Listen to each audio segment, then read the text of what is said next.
तक रेट इसी पे 6.5% पे रहेगा, क्योंकि इन्फ्लेशन अगले पूरे साल में 5.2 होने की उम्मीद है। आरबीआई ने क्यों अपने पास ये रखा है?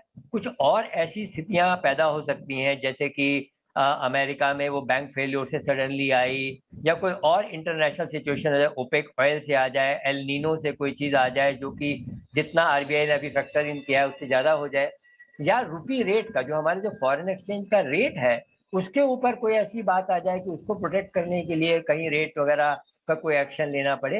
तो आरबीआई ने अपने पास वो ऑप्शन ओपन रखा है। लेकिन सबकी उम्मीद ये है कि इन्फ्लेशन की ट्रेजेक्ट्री जो आरबीआई ने अपने अगले साल के लिए दिखाई है, अगर वो मेंटेन रहेगी तो आरबीआई के पास रेट को बढ़ाने का फर्दर कोई गुंजाइश नहीं रहेगी। लेकिन क्योंकि हमारा इन्फ्लेशन का जो मिडिल फिगर है वो 4% की है, और अगले साल के लिए भी हम बहुत अच्छा करते करते भी 5.2% की बात कर रहे हैं, तो अभी रेट कट करने की बात शायद अगले एक साल तक ना उठ पाए। 6.5% पे कंफर्टेबल है? कट की तो भूल जाइए, कह रहे बख्शी साहब कट नहीं होगा। नहीं, आई थिंक डेटा पे डिपेंड करेगा। आई थिंक अगले एक क्वार्टर भी 6.5 रहे तो ठीक है, कोई ऐसी मतलब एक क्वार्टर भी रहे मतलब क्या, उसके बाद कटे?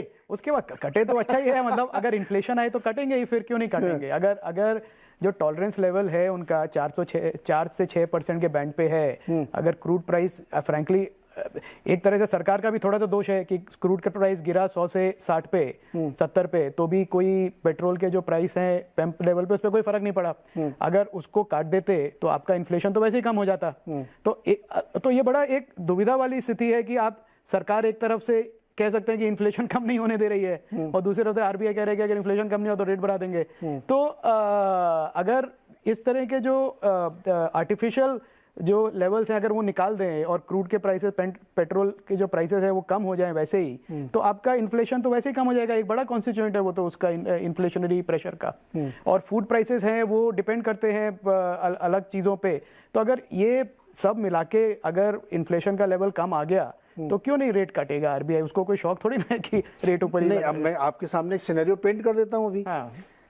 किसी ने सोचा था कि ओपेक ऐसा एक बाउंसर देगा कि मीटिंग से एक रात पहले गबन से लेके सऊदी अरब तक प्रोडक्शन कट करेंगे। अनएक्सपेक्टेड, जैसे आज आरबीआई ने एकदम चौंकाया वैसे ओपेक ने चौंकाया, एकदम प्रोडक्शन कट और massive cut, 16.5 lakh barrel per day.